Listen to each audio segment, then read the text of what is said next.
ఓం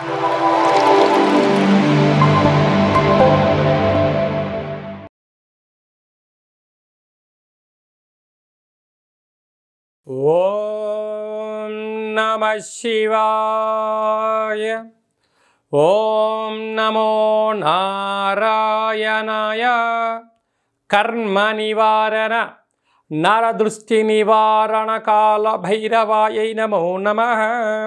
ఓం వజ్రణకాయ విద్మహే తీక్షణ దగ్గుష్ఠాయ ధీమహి తన్నో లక్ష్మీ నవనారసింహస్వామి ప్రచోదయాతు.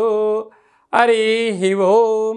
మా ఛానల్కి స్వాగతం. చూస్తున్న వీక్షకులకు, ప్రేక్షకులకు, ప్రియ కాల భైరవ భగవద్బంధులకి స్వాగతం పలుకుతూ, జ్యోతిష్య అభిమానులకు, సనాతన ధర్మ సంరక్షకులు అందరికీ కూడా నరసింహస్వామి వారి యొక్క జయంతి శుభాకాంక్షలు.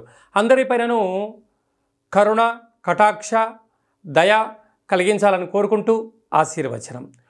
1/5/2025 నుండి 15/5/2025 వరకు పుట్టినటువంటి వారందరికీ కూడా జన్మదిన శుభాకాంక్షలు. అలాగనే ద్వాదశ రాశుల్లో గ్రహ గమనాన్ని ఒకసారి వీక్షింపచేద్దాం. మేషరాశిలో రవి భగవానుడు ఏడాది తర్వాత సంచార స్థితి. వృషభ రాశిలో దేవగురు బృహస్పతి చివరార్ధ సంచార స్థితి. కర్కాటక రాశిలో కుజ భగవానుడు నీచభంగ రాజయోగ సంచార స్థితి. కన్యరాశిలో కేతు సంచార స్థితి. మీనరాశిలో చతుర్గ్రహ సంచార స్థితి.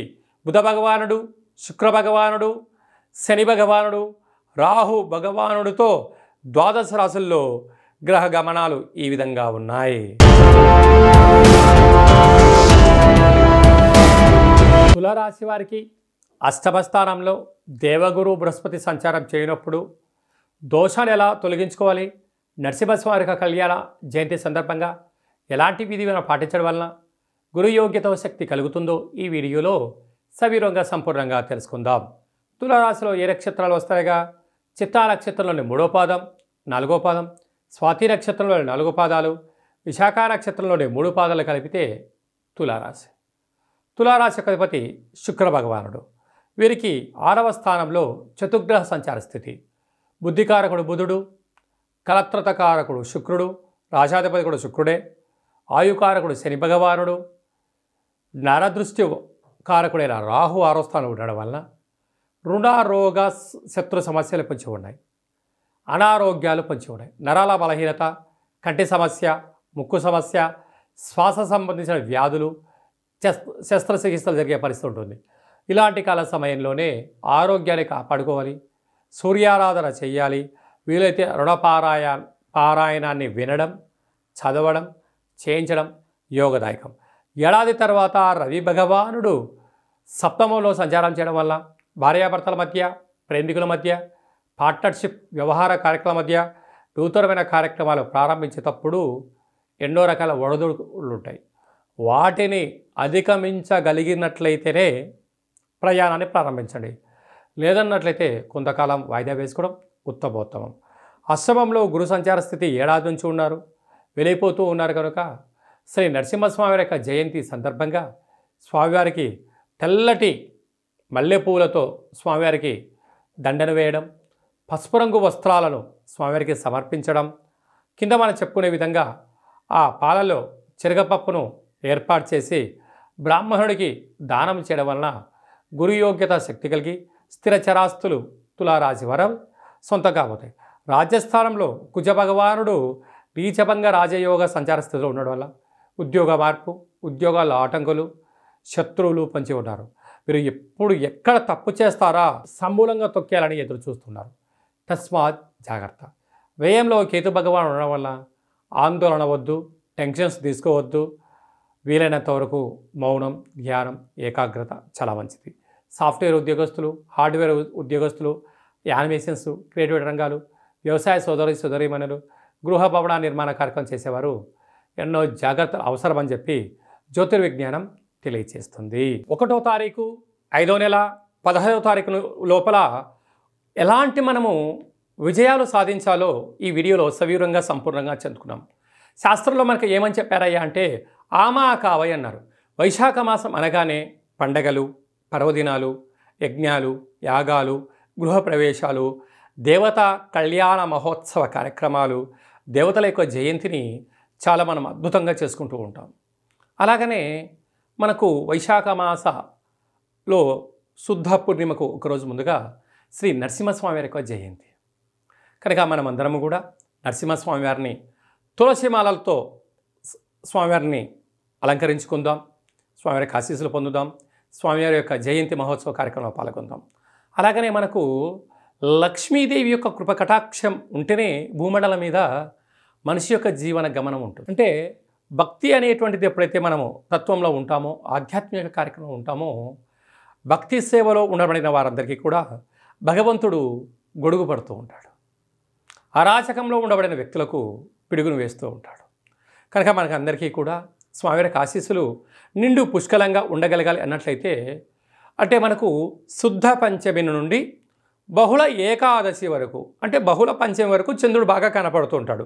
కొందరికి పరిస్థితి అనుకూలంగా లేని వారందరికీ కూడా ఓ చిన్న వెసులుబాటు కార్యక్రమం ఏమిటయ్యానగా, రాత్రిపూట చీకటి పడ్డాక చంద్రభగవానుడు వచ్చిన తర్వాత ఒక వెడలపాటి పాత్రలో ఒక గ్లాసు పచ్చిపాలు, ఆవు పాలు కానీ ఏ పాలైనా కూడా, ఆవు పాలు అయితే మరి శ్రేయోదాయకం. ఒక గ్లాసు పచ్చిపాలు, తెల్ల నువ్వులు, అటుకులు, నెయ్యి, చక్కెర, వీలైతే ముత్యము వేసి చంద్రభగవానుణ్ణి ఆ పాలల్లో దర్శించి ఒక 8 సార్లు కానీ ఒక 27 సార్లు కానీ ఓం శ్రీ మహాలక్ష్మీదేవ్యై నమః, ఓం శ్రీ నరసింహస్వామినే నమో నమః అనే మంత్రాన్ని స్మరించి మన మనసులో ఏదైతే కోరిక ఉందో కోరుకొని ఆ పాలను తీర్థంగా స్వీకరించగలిగితే, ఎందుకనగా దేవతలు రాక్షసులు క్షీరసాగర మదనం చేసిన తర్వాత అందులో లక్ష్మీదేవి, చంద్రభగవానుడు, ఐరావతము, కల్పతరువు, అమృతం వచ్చిందని మనకు వేదాలు చెప్తూ ఉన్నాయి. అలాంటి అమృతాన్ని ఏర్పాటు చేసుకొని చంద్రభగవాన్ని దర్శించి అలా తీర్థం తీసుకోవడం వలన సంవత్సరాంతము మనకు అద్భుతమైనటువంటి లక్ష్మీ కటాక్షము, మనశ్శాంతి, ఆయువృద్ధి కలుగుతుందని చెప్పి కూడా గమనించాలి. అదే కాకుండా ఇంకనూ మనము అద్భుతమైనటువంటి విజయం సాధించగలగాలి అన్నట్లయితే ఈ యొక్క పాత్ర కంచు పాత్ర అంటారు.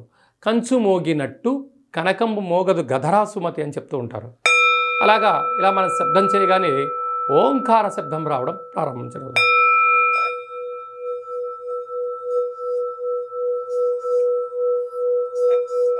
ఇలా ఓంకార శబ్దాన్ని సృష్టించడం వలన మనిషి శరీరంలో ఉండబడినటువంటి 7 చక్రాలు వికసించి ఇంట్లో ఉండబడిన దరిద్ర దేవత బయటికి వెళ్ళిపోయి లక్ష్మీదేవి యొక్క కటాక్షం కలిగి ఇల్లంతా సిరులతో కలకలలాడుతూ ఉంటుంది.